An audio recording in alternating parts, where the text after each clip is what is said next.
Fala galera, o papo de hoje é sobre Motu e eu vou falar mais uma vez sobre esse cara aqui, o Mandíbula, que é um dos meus personagens favoritos nesse universo de Eternia. Galera, a história do Mandíbula começa com essas duas figuras aqui: o Príncipe Keldor e o Crones. Lembrando aí que esses dois personagens, eles acompanham o pack Rise of Evil, A Origem do Mal, lançado na coleção Origins, da Mattel. Pessoal, a história começa da seguinte maneira: o Príncipe Keldor, que é o irmão do Rei Randur, ele resolve armar uma rebelião para tomar o trono de Eternia. E ele seduz o Crones para participar dessa rebelião. O Crones, na época, pessoal, ele era uma espécie de man-at-arms, uma espécie de mentor do Rei Randur. E ele acaba sendo seduzido aí pelo Príncipe Keldor a participar dessa rebelião. A verdade é que a rebelião fracassa. E aí, galera, no meio da batalha entre o Príncipe Keldor e o Rei Randur, o Príncipe Keldor acaba tendo seu rosto desfigurado e fica com a face com aquele formato de caveira que a gente já conhece aí do esqueleto e acaba se refugiando na Montanha da Serpente. Essa história ela é muito bem retratada na animação de 2002, logo no primeiro capítulo.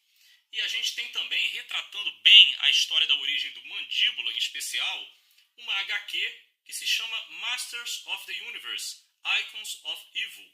E é uma edição especialmente dedicada ao Trapjaw, ao Mandíbula.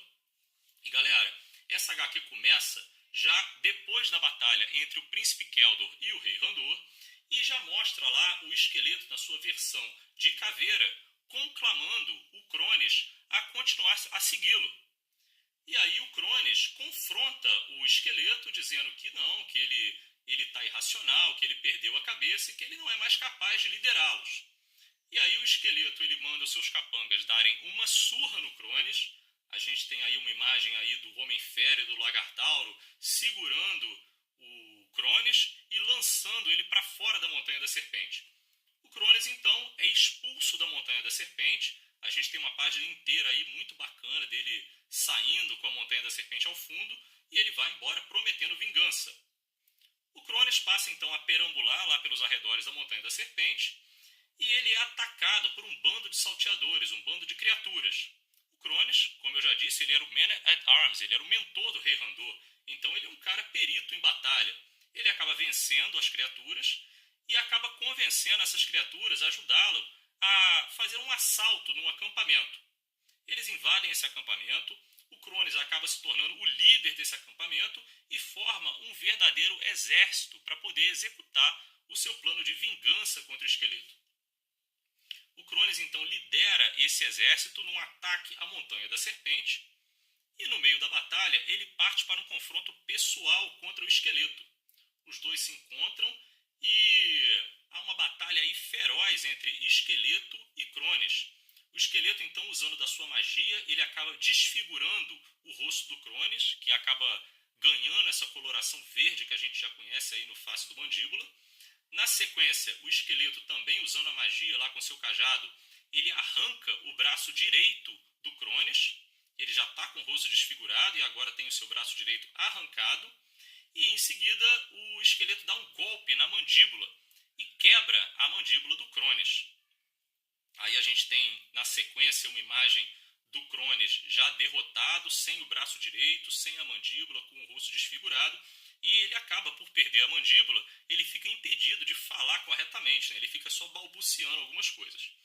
A gente tem então uma cena do esqueleto com o Crones, onde eles conversam alguma coisa, o esqueleto reconhece aí o valor do Crones na batalha, no campo de batalha, e ele entende que o Crones balbucia alguma coisa como que implorando pela sua vida.